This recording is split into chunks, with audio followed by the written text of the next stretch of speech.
Les mecs, ils ont des femmes, ils vont voir des pubs, ils voudraient ne pas se protéger.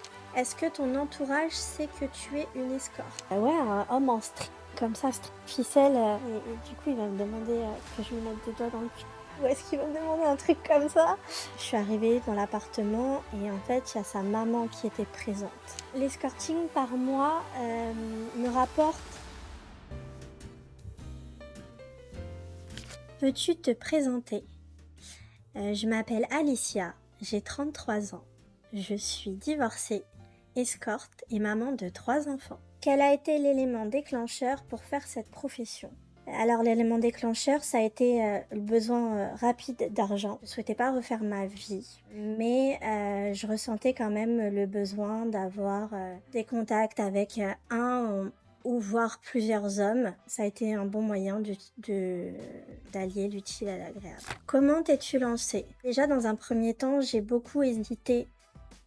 Donc je me suis beaucoup renseignée sur les façons de pratiquer l'activité. J'ai regardé beaucoup de reportages, de témoignages de filles.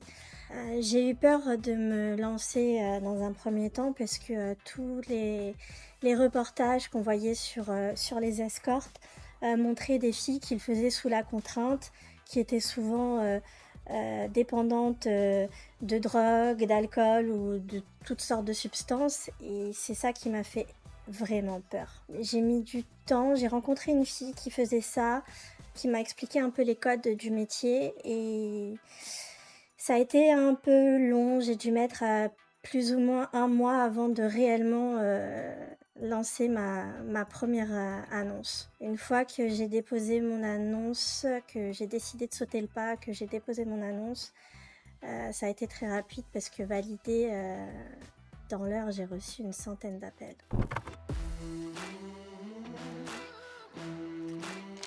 En quoi cela consiste exactement d'être escorte? Alors escorte, ça consiste à faire des rencontres avec des hommes. Il y a une première prise de contact qui se fait par téléphone. Il y a un feeling ou pas. Moi, je travaille énormément au feeling, donc il faut qu'il puisse y avoir une bonne entente déjà au téléphone. Et puis on se rencontre comme on pourrait rencontrer quelqu'un sur un site de rencontre, toutes ces plateformes qu'on connaît aujourd'hui et qui font un carton. C'est un peu le même principe, sauf que lors du rendez-vous, on sait forcément qu'il va y avoir un rapport sexuel ou quelque chose qui y ressemblerait et un échange d'argent. Sur les sites d'escorte, on a remarqué la présence d'abréviations GFE, etc. Cites-en quelques-unes. À quoi ça correspond? GFE, c'est Girlfriend Experience, c'est-à-dire que c'est vraiment du classique. C'est une rencontre comme on pourrait avoir dans la vie de tous les jours avec une partenaire qu'on pourrait rencontrer sur n'importe quel lieu de la vie de tous les jours.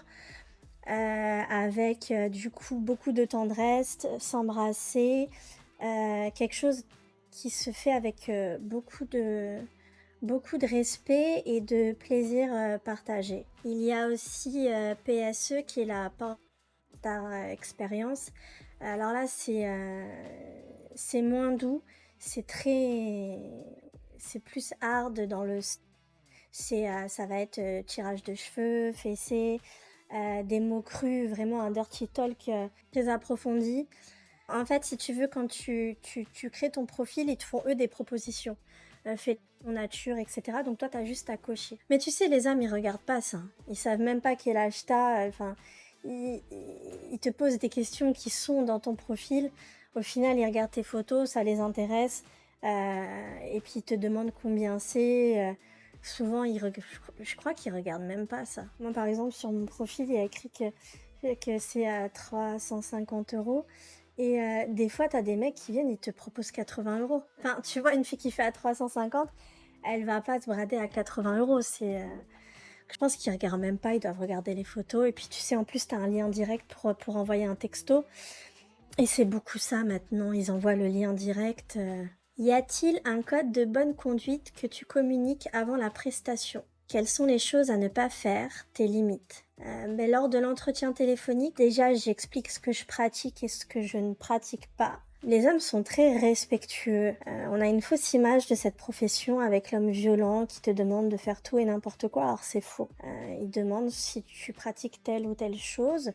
Tu lui exposes ta façon la façon dont la prestation va se dérouler et ils se plient à ça, ça leur convient en général parfaitement. Souvent, on en revient à le préservatif. Souvent, ils aimeraient que ça se fasse sans préservatif, qu'il faut faire très attention à ça, à ce qu'ils le gardent bien, parce qu'ils sont souvent dans la négociation, à vouloir le retirer, ou surtout qu'en fait ils veulent pas de préservatif. Moi je trouve ça juste ouf.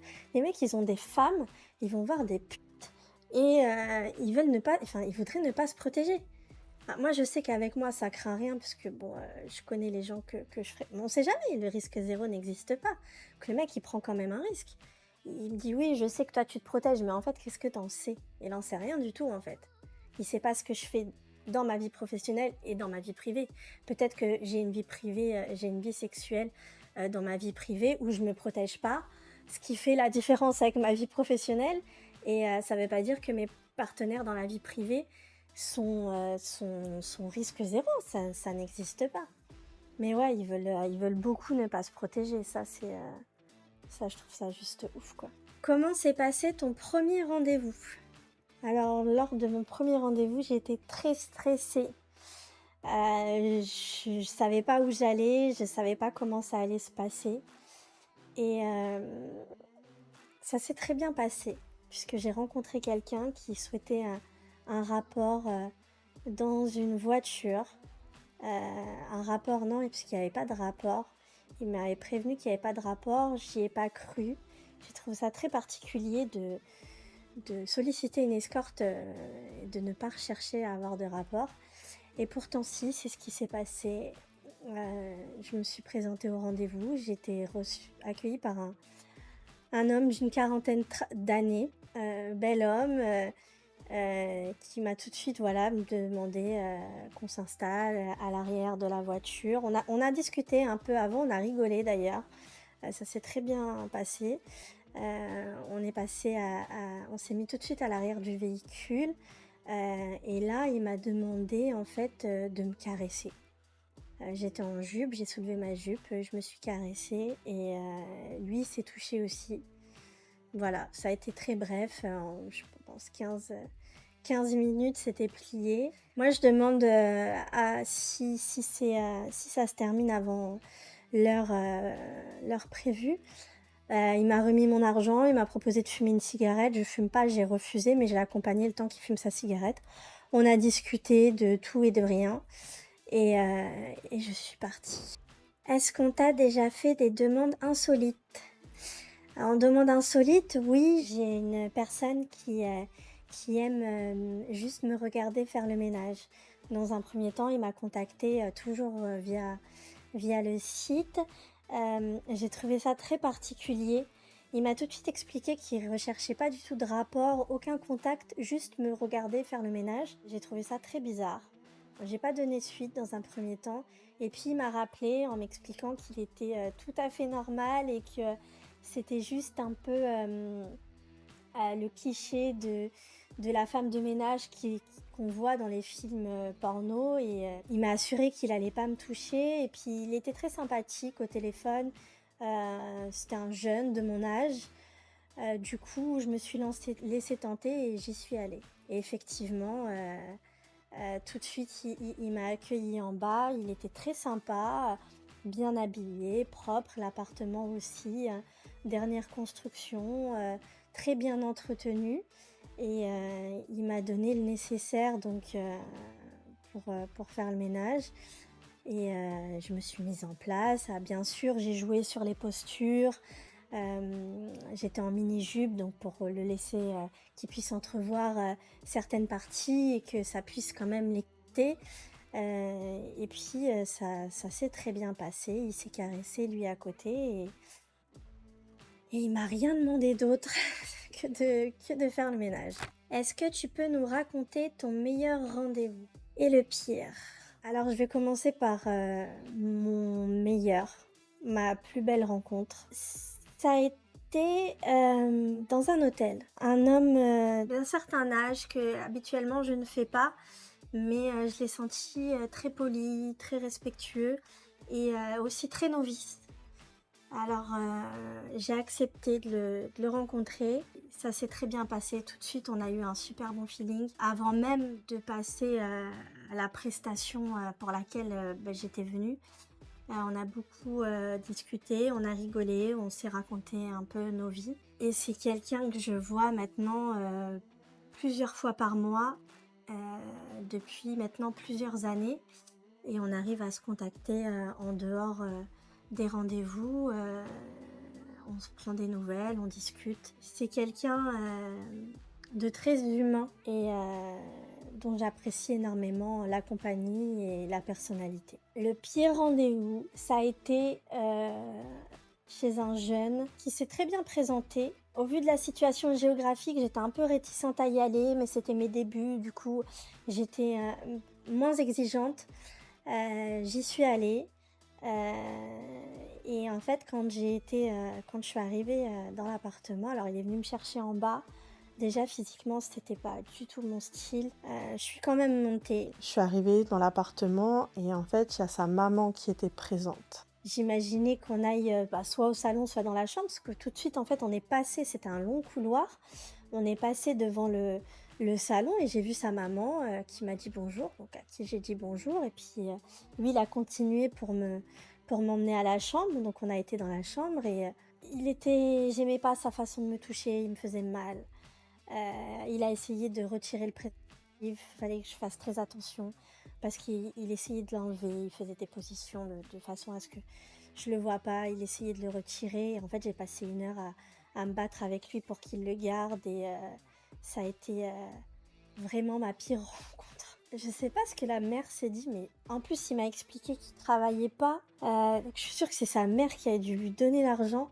C'était très très bizarre. Il m'a même envoyé un message après en me disant ma mère t'a trouvé très jolie. Enfin, je trouvais ça très très très bizarre. Je pense qu'il doit pas avoir il doit pas avoir de facilité avec les femmes. C'est pour ça qu'il doit solliciter des escortes. Et donc sa maman, de toute façon, moi je suis arrivée habillée j'étais très élégante, avec une jupe, des bas, des talons hauts. Il y avait clairement un contraste entre lui et moi. Et ça, sa mère, elle a dû le voir, donc elle doit se douter. Et puis je pense pas que je sois la première. Il était très à l'aise avec ça, que ce soit au moment au téléphone, la façon de se présenter, et puis aussi la façon de me recevoir. Ça se voit qu'il est habitué. C'est vrai que ce jour-là, quand je suis arrivée, je me suis dit ça. Je me suis dit, ah la putain, c'est pas toujours facile. Et puis c'était mes débuts. Donc tu charbonnes un peu au début, tu fais un peu comme dans toutes sortes de professions en fait. Au début, t'es en bas de l'échelle, donc tu fais des choses que tu feras pas forcément après dans le temps. Et donc j'y suis allée, mais c'était vraiment trop chelou quoi. Déjà quand je l'ai vu, le cadre particulier, ensuite je le vois lui, je me dis putain, non ça va pas. Et puis après je vois la mer, je me dis mais c'est dans quoi je me suis fourrée, mais c'est quoi ce truc quoi. Et puis en plus lui qui essaie de retirer le préservatif, enfin vraiment il y avait rien qui allait quoi. Je suis repartie là, mais vraiment en me disant ouais ça peut pas toujours être facile et c'est tout, allez laisse tomber, c'est pas grave.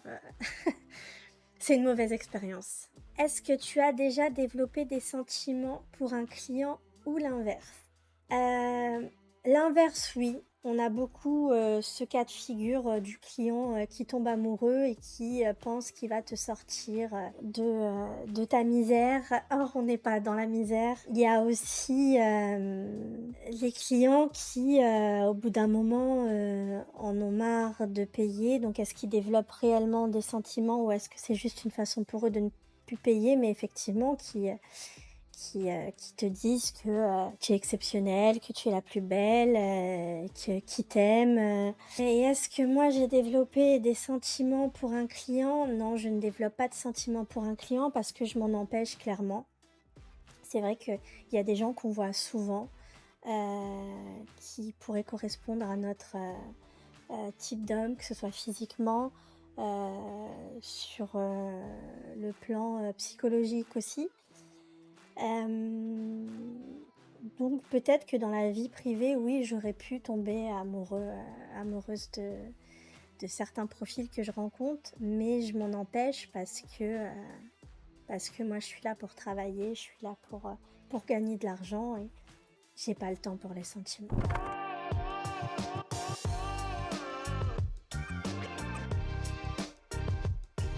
Est-ce que tu as un travail officiel à côté? Non, je n'ai pas de travail officiel à côté, je pratique uniquement cette activité. J'ai été commerciale pendant des années. Ça m'a pris beaucoup de temps, d'énergie. Aujourd'hui, en travaillant, peu, j'arrive à avoir le même salaire que j'obtenais avant en ayant, des heures, beaucoup d'heures de travail, beaucoup de pression derrière. Aujourd'hui, j'ai personne au-dessus de moi, je suis indépendante, je vais travailler uniquement quand j'en ai envie et j'ai le salaire, d'un commercial si ce n'est plus. Est-ce que c'est un métier à long terme? Est-ce que tu envisages d'autres perspectives? À long terme, non, parce que de toute façon, il y a l'âge, on est rattrapé par l'âge.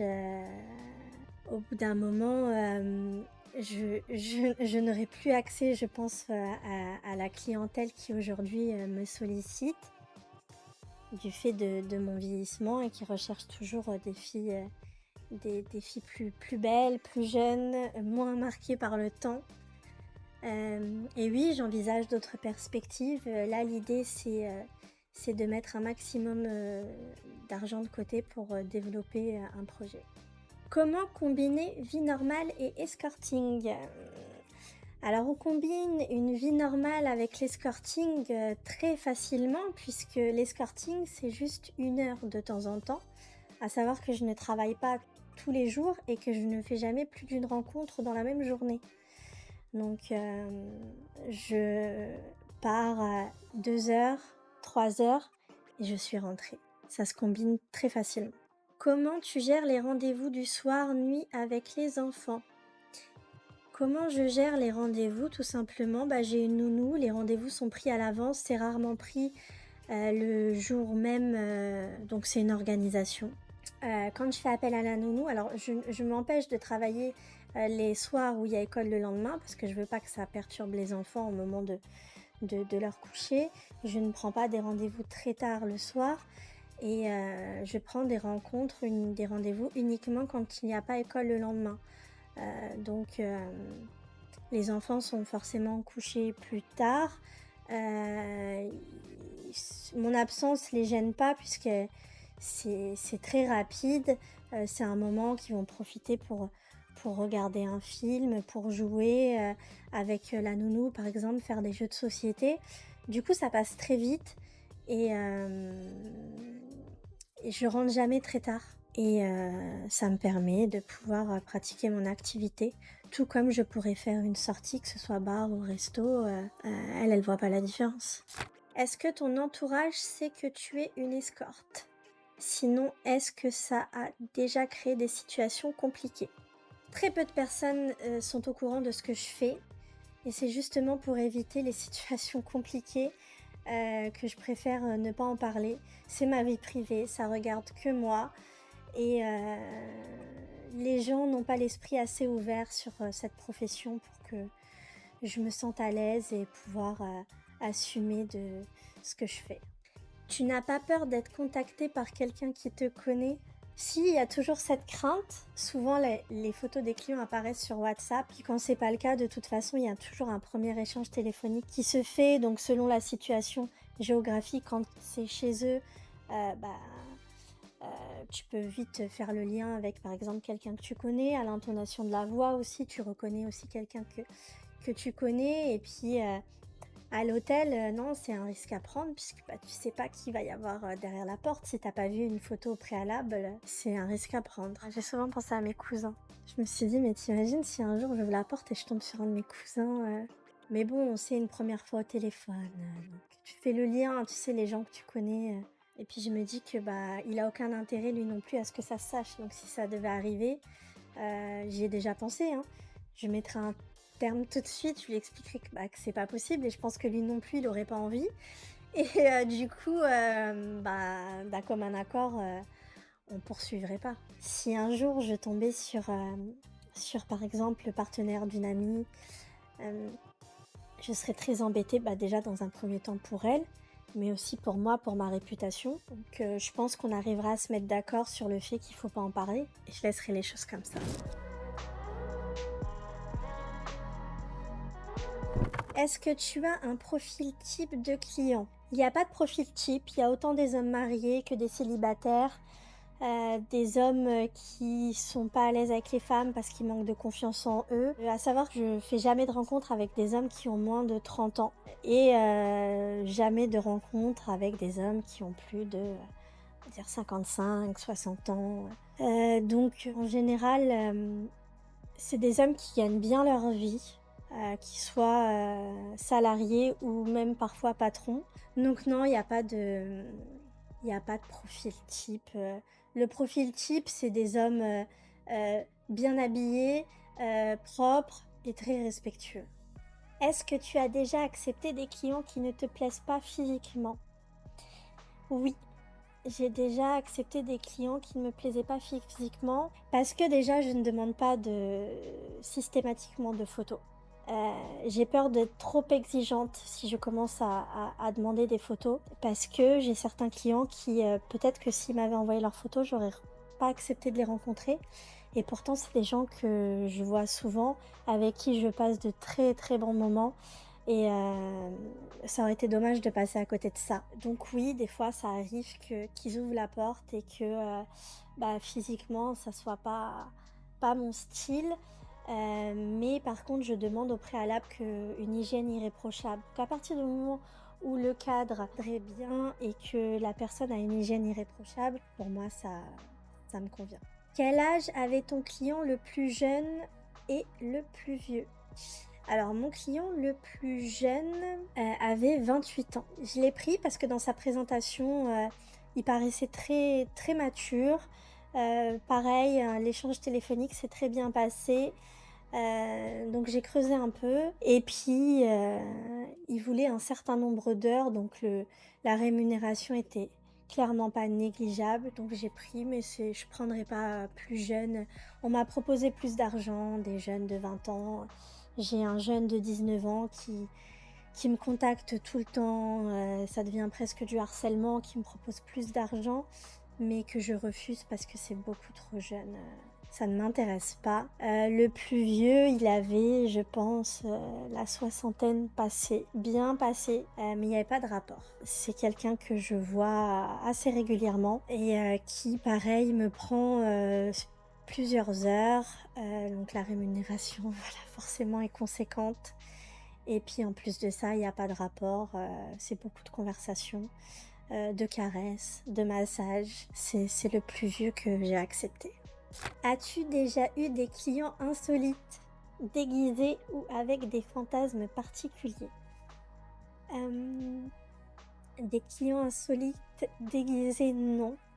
Par contre, j'ai déjà eu des hommes en string, ce qui est pour moi très insolite et qui peut être un déguisement en vue par moi comme un déguisement, puisque je trouve ça vraiment pas viril. J'en ai rencontré 2 en string, dont un il y a pas longtemps d'ailleurs et enfin, moi mais j'ai envie d'exploser de rire à chaque fois. Enfin, c'est moi qui les déshabille quand même, hein.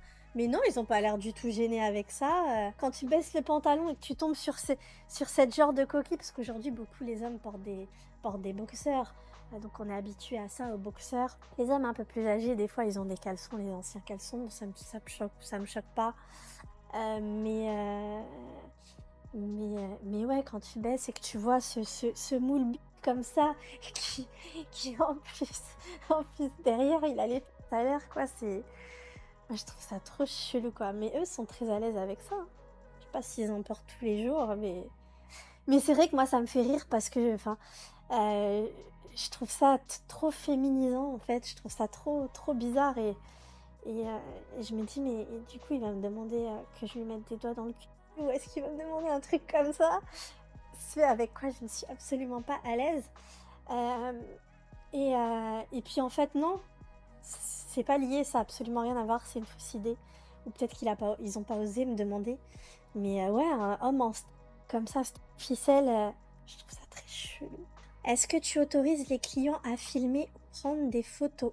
Si oui, est-ce un service supplémentaire? Non, j'autorise pas les clients à filmer ou à prendre des photos. D'ailleurs, je ne propose pas d'autres photos, que celles de mon annonce.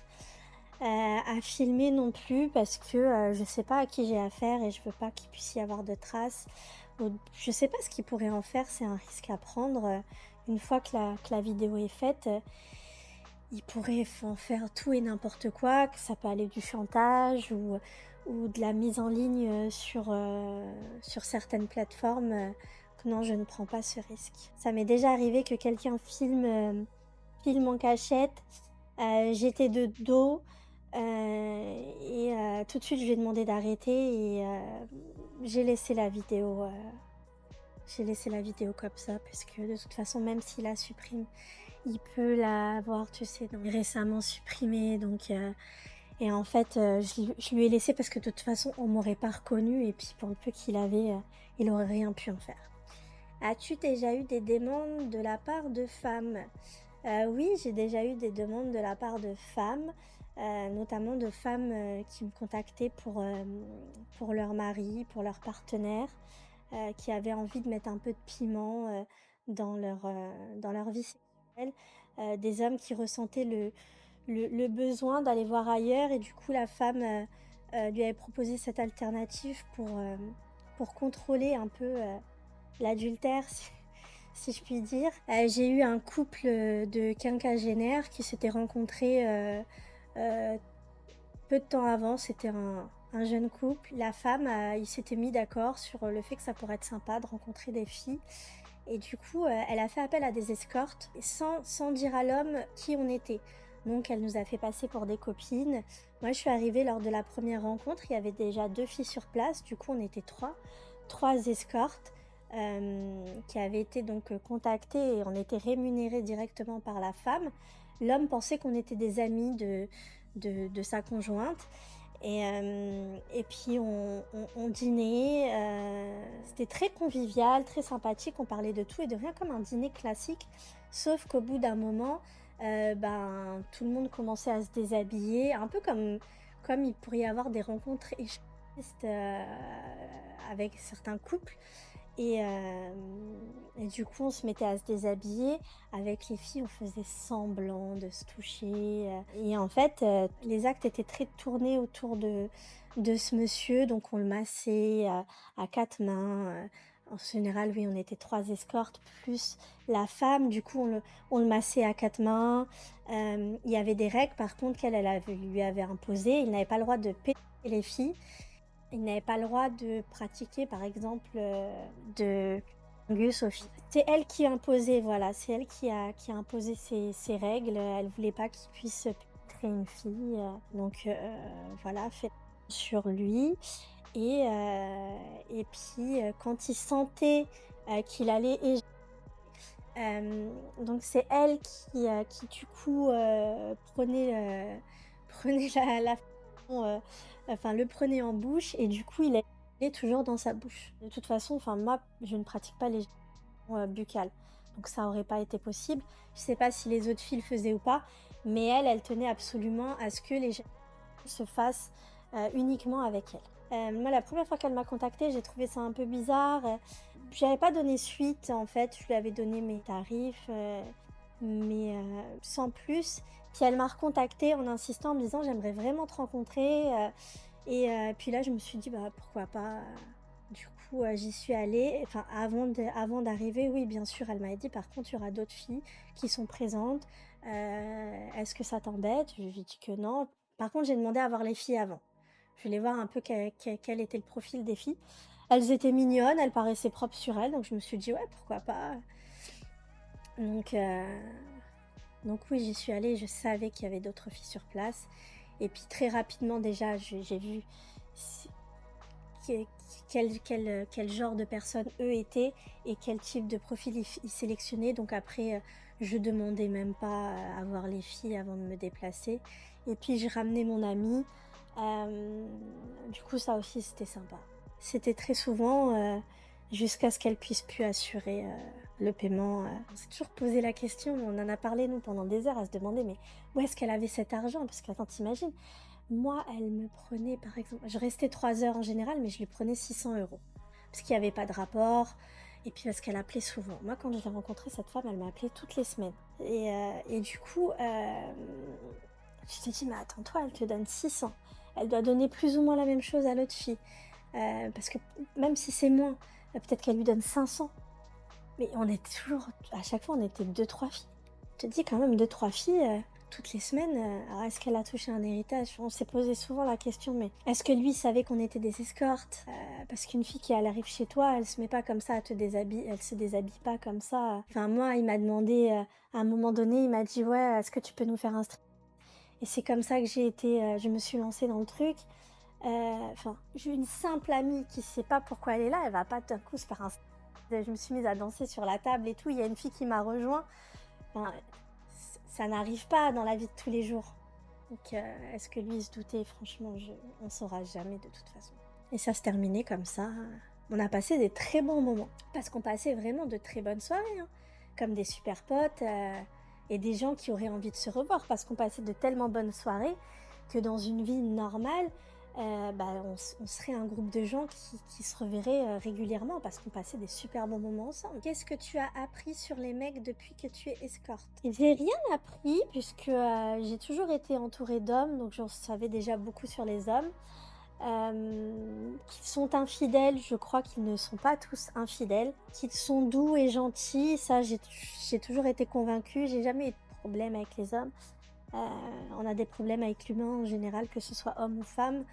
Non, ils sont doux, ils sont gentils, ils sont attentionnés, ils manquent de confiance en eux souvent.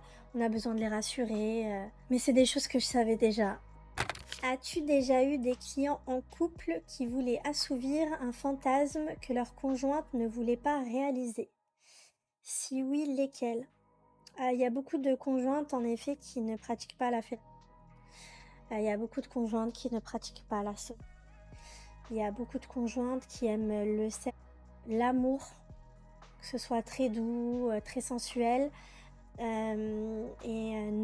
je vais offrir un côté un peu plus bestial que j'aime moi déjà dans les relations, ne serait-ce que dans le privé, que j'aime retrouver dans le...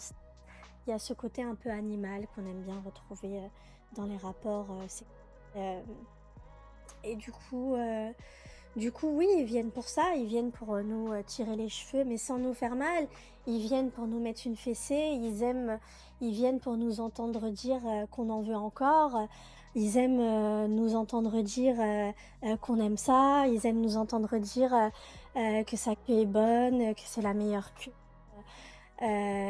qui bête bien. Ils ont besoin en fait de cette reconnaissance que souvent leurs femmes ne leur donnent pas, tout simplement. Quelle est la proportion d'hommes en couple ou mariés? Alors la proportion d'hommes en couple ou mariés, je dirais que c'est 90% de la clientèle. Comment gères-tu l'infidélité de tes clients?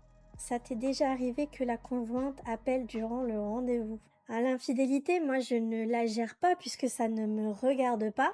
Moi je ne m'attache pas à mes clients et je ne leur demande rien de plus que la prestation que je propose. S'ils ne me contactent pas, je ne les contacte pas. Donc je me sens pas du tout concernée par leur infidélité. Est-ce que ça m'est déjà arrivé qu'une conjointe appelle durant le rendez-vous? Oui, ça m'est déjà arrivé que je me rende compte que c'était sa compagne puisqu'il s'est clairement décomposé et il n'était plus le même.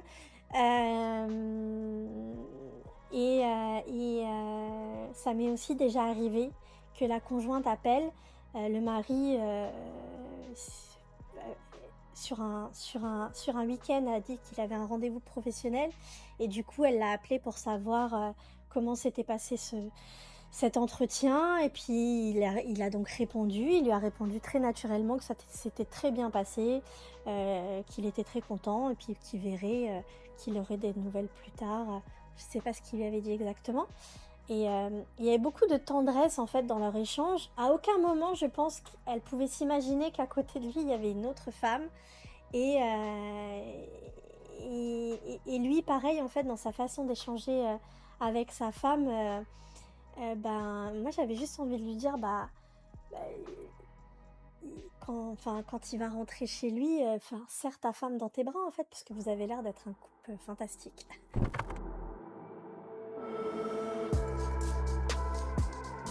Combien te permet de gagner l'escorting par mois? Pour combien de rendez-vous?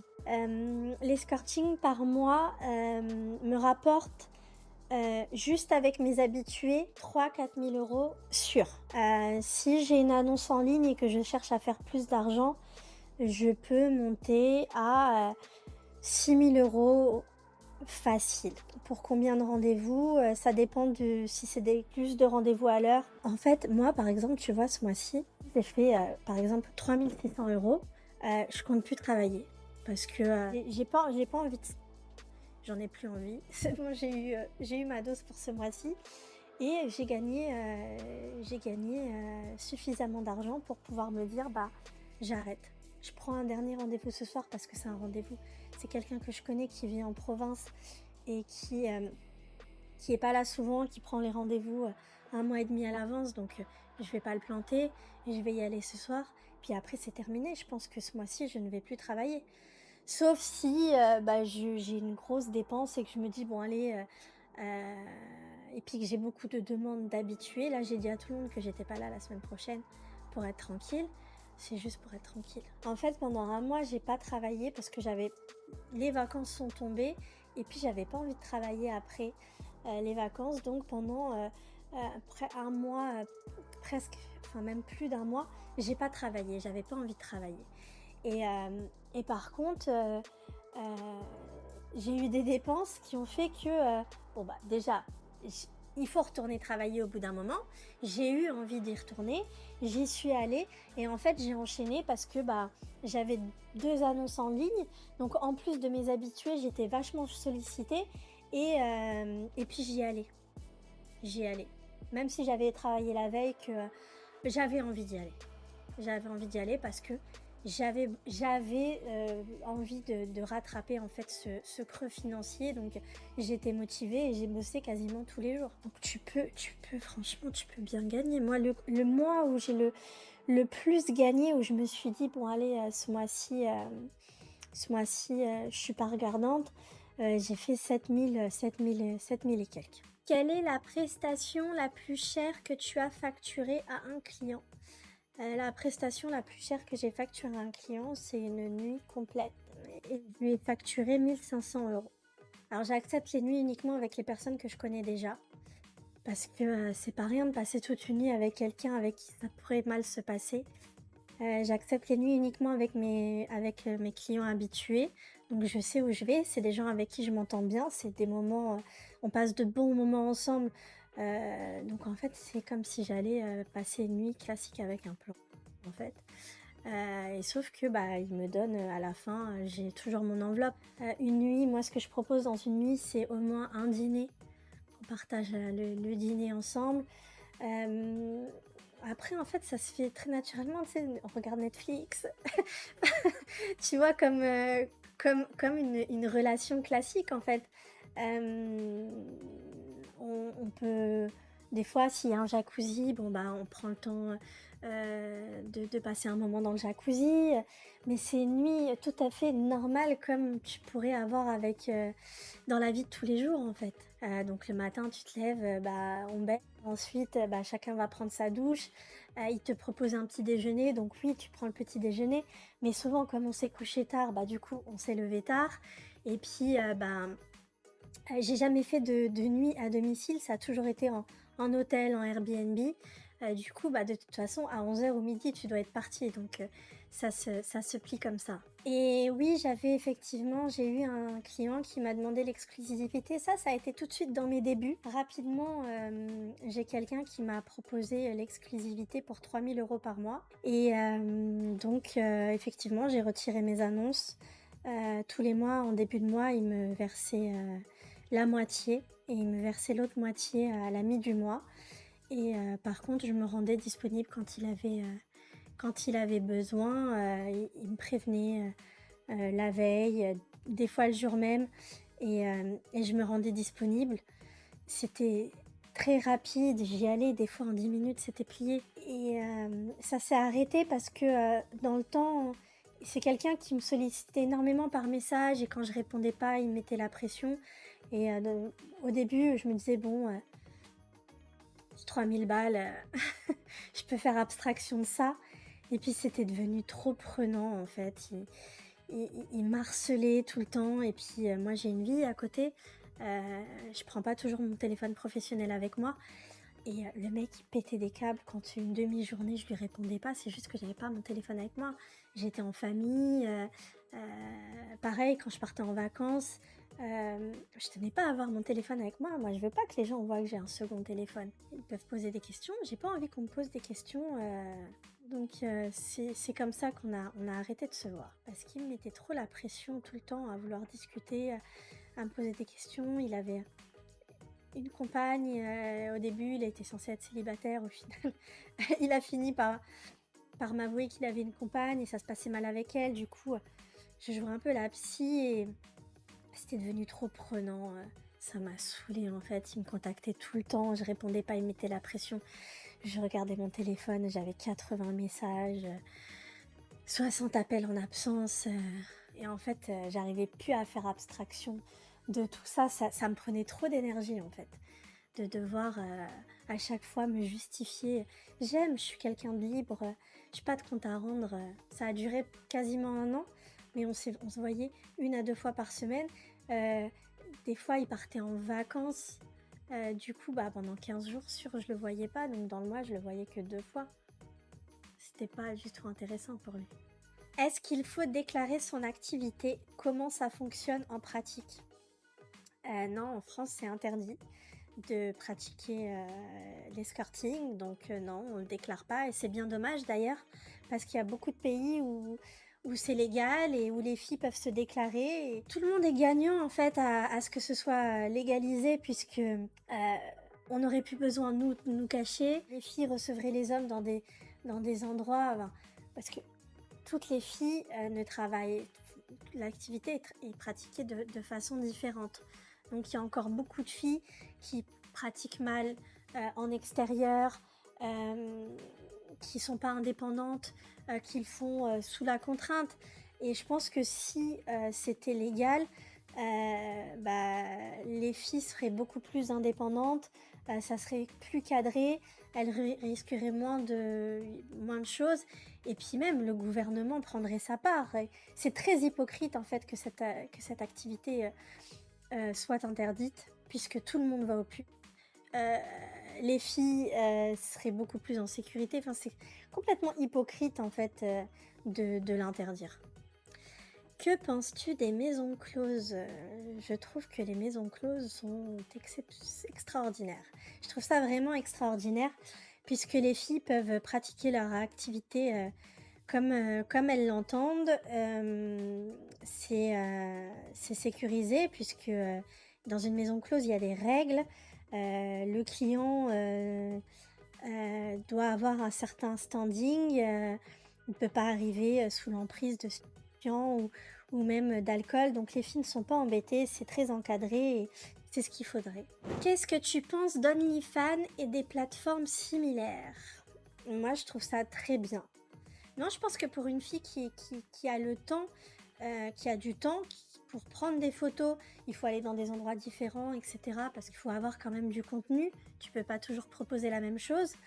Une fille qui a le temps de faire ça, moi je trouve ça très bien.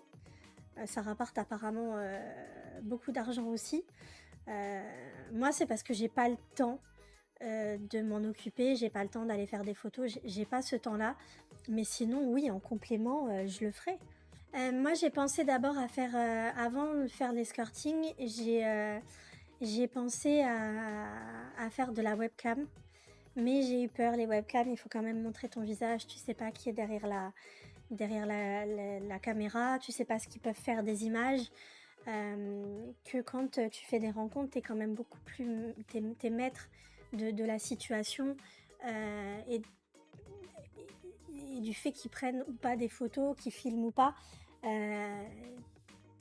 il y a moins de risques, je trouve. Que penses-tu de l'image qu'on a de ce métier? Alors l'image qu'on a de ce métier, c'est c'est souvent très sale, il n'y a rien de glorieux, mais moi je suis pas d'accord avec l'image qu'on a de ce métier. Déjà, on a souvent l'image de la prostituée qui fait ça sous la contrainte, avec derrière un mec violent, des clients aussi qui sont violents et qui ont des pratiques complètement folle.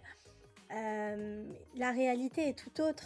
Moi, en tout cas, l'activité, je la pratique pas de cette façon. Je ne la vis pas du tout de cette façon-là. L'image est complètement faussée par les reportages. C'est toujours les mêmes, les reportages qu'on voit. Souvent, elles sont droguées, elles font ça pour se payer leur cam, des choses comme ça. Non, il y a d'autres façons de pratiquer l'activité. Il y a des femmes qui le font parce que c'est un choix de vie. Et ça n'empêche qu'on peut être très très bien mentalement. L'escorting ne veut pas dire dépravé. Moi, je ne bois pas, je ne fume pas, je me drogue pas. J'ai une vie tout à fait normale, même peut-être même plus que la plupart des gens.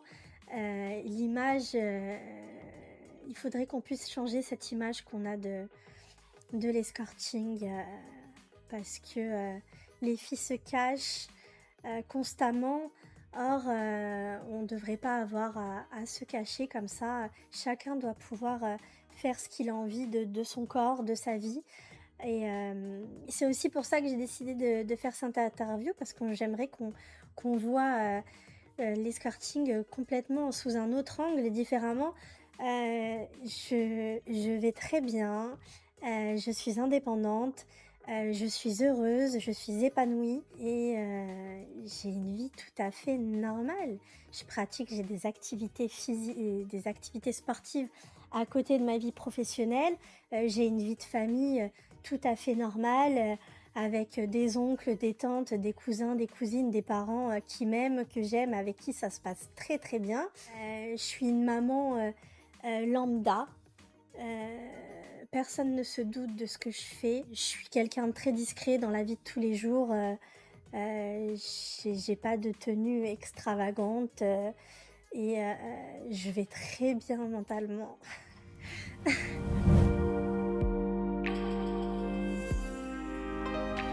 À quel moment tu vas te lever un matin en te disant je vais en faire mon travail sérieux? Parce que c'est de l'argent facile sérieux. Mais avec ça, tu n'avances pas, tu vis pas. Si demain tu veux acheter un appartement, je vois pas comment tu peux faire, car il faut faire un travail déclaré et avoir des fiches de paye, qu'il y ait une traçabilité pour investir, acheter un appartement ou même juste louer un appartement. Tu vas pas arriver juste avec des billets sérieux. Alors, on se lève pas un matin déjà en me disant je vais être une pute. Moi, pour ma part, ça a été mûrement réfléchi. On parle quand même de plusieurs mois où je me suis renseignée sur l'activité et où est-ce que je me suis demandé si j'allais me lancer ou pas. Je me suis pas levée un matin en me disant tiens, je vais être pute, c'est cool. C'est de l'argent facile, sérieux. Mais oui, mais si on a envie de gagner de l'argent facilement, en fait, ça nous regarde. Avec ça, tu n'avances pas, tu vis pas. Bien sûr que si. Moi, j'ai énormément évolué et j'ai eu accès à certaines choses que clairement, j'aurais pas pu. Il y a des projets que j'aurais pas pu réaliser sans cette activité. À toi, en fait, de faire quelque chose d'intelligent avec cet argent. C'est de l'argent, que tu le gagnes facilement ou durement. C'est à toi d'avoir l'intelligence de faire quelque chose de bien avec cet argent. Si demain tu vas acheter un appartement, effectivement c'est compliqué. Par contre, il faut savoir que tu peux toujours te déclarer. Par exemple, il y a des alternatives. Tu peux toujours décider de te déclarer en tant que coach sportive. Et tes clients peuvent te faire soit des virements, soit tu peux prendre leur carte bleue. Donc tu peux en fait, si tu veux, déclarer tes revenus. Tu vas pas arriver juste avec des billets sérieux. Mais l'argent, ça te permet de faire énormément de choses. Avec l'argent, tu peux te payer des fiches de paye. Avec l'argent, tu peux partir en vacances, faire des voyages que tu n'aurais pas pu faire si tu faisais pas ça. On a un temps libre qui est fou. Quand je vois les gens qui travaillent, qui se lèvent le matin à 6 heures, ils rentrent chez eux à 18 heures, à 20 heures, ils sont crevés, ils voient à peine leurs enfants. Et le week-end, c'est la course pour faire le ménage et les courses, mais c'est pas une vie non plus. Les gens, ils gagnent autant que nous, mais ils sont toute la semaine au travail, ils partent. Ils ont quoi, 5 semaines, c'est quoi, 5 semaines de vacances par an? Moi, je suis en vacances toutes les 6 semaines, j'ai 15 jours de vacances. Il faut le pratiquer de façon intelligente. À partir du moment où tu n'as pas de dépendance, par exemple, que ce soit de l'alcool, de la drogue, tu ne le fais pas sous la contrainte, donc il n'y a personne qui te taxe, etc. Ton argent, tu le mets de côté et il faut pouvoir en faire quelque chose. Il faut avoir aucun respect de soi pour troquer son corps contre de l'argent. Alors ça, c'est ce que je me disais avant, étant plus jeune, mais au final, aujourd'hui, on est dans un monde de consommation. Quand tu vois le nombre de filles et de mecs qui se lancent dans des relations, qui pensent être amoureuses, au final, qui sont déçus, et puis du coup, ou juste les échanges, en fait, les gens qui se rencontrent, ce qu'on appelle les plans cul, donc qui se voient, qui s'entendent bien, et qui partagent un moment, mais contre rien. Bah, moi je me dis, j'ai besoin d'argent, autant le faire pour de l'argent. C'est exactement la même chose. Moi j'ai déjà eu des plans cul. Mis à part le fait qu'à la fin tu repars avec de l'argent, il n'y a aucune différence. Donc c'est une fausse idée que de se dire ça. C'est franchement une fausse idée. Et puis après, chacun fait ce qu'il veut de son corps. Moi, je me respecte. Je suis quelqu'un de très honnête, de très franche. Comme je disais, fidèle. Je suis fidèle autant en amour qu'en amitié. Je suis quelqu'un sur qui on peut compter. Pareil pour la famille. Mis à part sur cette activité, je suis pas quelqu'un qui ment, qui fausse les gens. Je profite pas des gens. Je suis quelqu'un de très gentil. Donc j'ai des valeurs. Alors peut-être pas celle-là effectivement, mais j'ai beaucoup de valeurs qui se sont perdues, que les gens n'ont pas. Donc ça fait pas de moi une personne moins bien que ceux qui ne monnaient pas leur corps. Après voilà, il faut pas. Je pense que la fille qui fait ça, par exemple, qui fait ça vraiment pour l'argent, déjà moins cher, donc qui doit travailler plus. L'autre jour, j'entendais une fille dans le bois qui avait fait 20 clients et qui parlait de 500 €. Elle était contente parce qu'elle était rentrée avec 500 €. Mais moi, j'ai envie d'aller les voir, ces filles-là, et de leur dire, mais en fait, faut arrêter cette mascarade, là. Vous êtes dans le froid toute la nuit, vous avez froid. Les mecs qui viennent, tu fais ça dans des conditions franchement déplorables, derrière un arbre, peut-être tu peux même pas te laver entre deux clients et tout. C'est sale. Et t'es contente parce que t'es rentrée avec 500 €. Mais moi, les 500 €, bon, je les fais pas en 1 heure, mais je les fais en 2 heures. Tu vois, en général, de 2 heures, au lieu de 700, je leur fais 600. Tu vois, 350 1 heure, 600 2 heures. Donc les 500 balles, ils sont vite faits, quoi. C'est trop bien, tu peux te laver après. Et puis, enfin, les hommes sont très doux. Ils sont pas violents. Ils sont très doux. Après, oui, il faut se laisser aller de nos émotions. Oui, maintenant, un client qui a tendance à me tirer les cheveux ou à me dire ouais, t'aimes ça et tout, il me dira moi, je suis pas si sympa que ça avec toi. Sur le moment, écoute, moi dans ma vie privée, et j'aime bien ça, j'aime bien qu'il y ait ce côté un peu bestial, animal dans le sexe. Moi j'ai une vie sexuelle comme ça, sans rentrer dans la violence ou dans des choses très extravagantes. Mais je trouve que ça met un peu de piment et puis il faut pouvoir se laisser aller à nos envies. Tu vois, quelque chose de trop simple, trop toujours dans l'amour, etc. Je m'ennuierais. Donc je te dis, les mecs ils sont hyper respectueux. Et puis franchement, regarde, la plupart des hommes, ils te le disent. J'ai beaucoup d'amis hommes, ils te disent, moi si j'étais une femme, je serais une grosse pute. Mais ils ont un problème avec les putes. Tu vois, c'est aussi très hypocrite. Dès qu'il y a une... Ouais, mais elle c'est une pute. Mais si t'étais une femme, t'aimerais être une grosse pute. Donc quel est ton problème avec cette fille-là en fait? Elle fait ce qu'elle veut. Pourquoi est-ce qu'un homme qui a plusieurs partenaires ou qui couche facilement le premier soir ça dérange pas, mais qu'une femme qui, elle, a des envies, qui est libre et qui se laisse aller à ses envies et qui a envie de coucher le premier soir, pourquoi ça serait une pute et qu'elle devrait tout de suite être jugée? Bah non, je suis pas d'accord. On veut l'égalité des sexes. Les femmes travaillent comme les hommes. Aujourd'hui, les hommes ne bricolent plus. Il faut que la femme puisse bricoler aussi. Mais qu'on soit égaux à tous les niveaux, en fait. Il n'y a pas... Enfin, franchement, de toute façon, c'est hyper hypocrite. Bon, c'est comme ça, on n'est pas prêt de... C'est pas prêt de changer. C'est comme ça. C'est répugnant, respecte-toi un peu, c'est un milieu de psychopathes. C'est répugnant, pourquoi? Donc de coucher, l'acte sexuel en lui-même est répugnant? Je ne pense pas. On est toujours protégé, donc il y a le c'est pas répugnant. Les hommes sont propres, on est propre aussi. C'est un milieu de psychopathes. J'ai rencontré un bon nombre d'hommes quand même. Jusque-là, j'ai pas rencontré de psychopathes. C'est des hommes qui sont très respectueux, très attentionnés, très gentils, qui t'envoient un message à la fin de la rencontre une fois que tu es parti, en espérant que tu as passé un bon moment et qu'ils espèrent pouvoir te revoir. Après, c'est quoi? Chacun ses choix, elle fait ce qu'elle veut de son corps tant que ça n'impacte pas négativement la vie d'autrui. Ça, je suis entièrement d'accord avec celui-ci. En fait, chacun fait ce qu'il veut de sa vie, de son corps. À partir du moment où on est consentant et qu'il y a un respect mutuel, je vois pas en quoi c'est dérangeant. Perso, respect pour elle, car c'est métiers qui permettent avec la profession d'avoir moins de pervers et de paix. Ça ne réglera pas le problème du pédophilie, puisque on reste des femmes et non des petites filles. Le pervers sexuel, effectivement, le fait que les hommes puissent assouvir leurs fantasmes avec nous, je pense que oui, ça peut réduire effectivement le nombre d'hommes dangereux qui par frustration de pas pouvoir avoir accès à certaines filles, parce qu'on a des clients qui sont très introvertis, très timides, qui sont incapables d'aller vers une femme ou qui sont pas très beaux physiquement. Alors ça, plus ça, fait que l'homme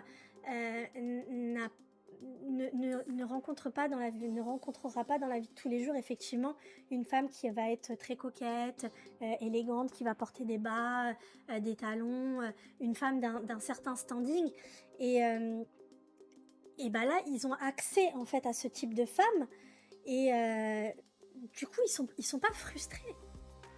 Devenir la propriété d'un homme m'étouffe. Par contre, faire 5 passes par jour, tranquille. Devenir la propriété d'un homme m'étouffe. Malgré moi, c'est un sentiment effectivement que je ressens. Par contre, faire 5 passes par jour, tranquille. Moi, je me sens pas capable. Je suis pas à l'aise avec le fait d'enchaîner les rencontres. Ça m'est arrivé d'en faire 2 dans la journée. Parce que client habitué... qui te demande s'il te plaît, est-ce que tu peux être disponible?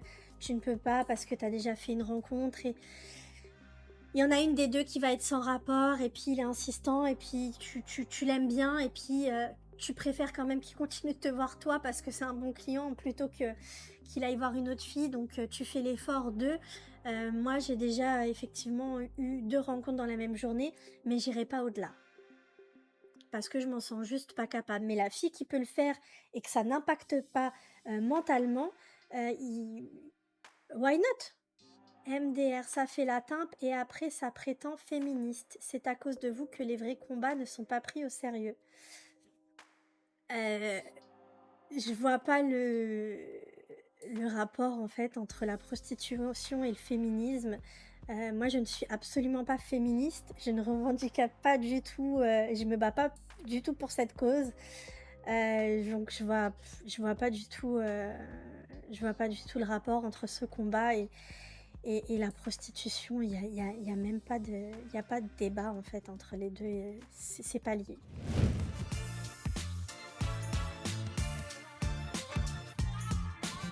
Est-ce que tu aurais un message à faire passer aux personnes qui ont des préjugés sur le métier d'escorte?